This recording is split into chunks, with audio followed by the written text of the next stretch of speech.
Le Japon a en effet envahi la Chine dans le passé. Il a commis divers actes d'agression contre de nombreux pays, dont la Chine. Cela a été bien étudié par les chercheurs. Cependant, beaucoup de gens n'ont pas beaucoup réfléchi au mal que le Japon a causé. Nous devons donc apprendre de l'histoire pour pouvoir construire un avenir. L'avenir ne sera pas brillant si les gens ne connaissent pas bien l'histoire.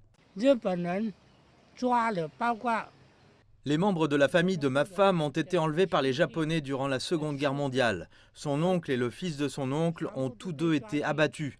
Leurs cadavres ont été jetés dans un lac. Pendant la Seconde Guerre mondiale, le militarisme japonais a conduit à l'invasion de la Chine et de l'Asie du Sud-Est.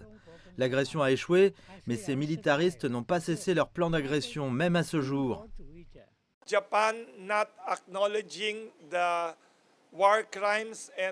Si le Japon ne reconnaît pas les crimes de guerre, ce sera un gros problème pour le Japon, pour l'avenir de la nation japonaise et pour la paix mondiale et la paix asiatique. Il est plus que tragique que le Japon, après la Seconde Guerre mondiale, n'ait pas correctement pris en compte son histoire.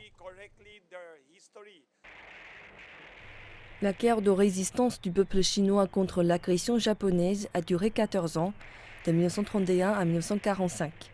Lorsque la Chine a commencé sa guerre de résistance, elle était confrontée aux 2/3 des forces terrestres japonaises et à une grande partie de ses forces navales et aériennes. Parmi les alliés antifascistes en temps de guerre, la Chine a été la dernière à être complètement libérée de l'occupation militaire du Japon. Elle a subi la deuxième plus grande perte pendant la Seconde Guerre mondiale, avec plus de 35 millions de soldats et de civils chinois tués. Le rôle de la Chine est très important. Elle a apporté de grandes contributions à la paix mondiale. La Chine a sacrifié de nombreuses vies et ressources pour freiner l'expansion de l'armée japonaise. Le monde entier devrait s'en souvenir et respecter la résistance de la Chine. Je voudrais rendre un hommage personnel aux contributions de la Chine à la paix dans le monde.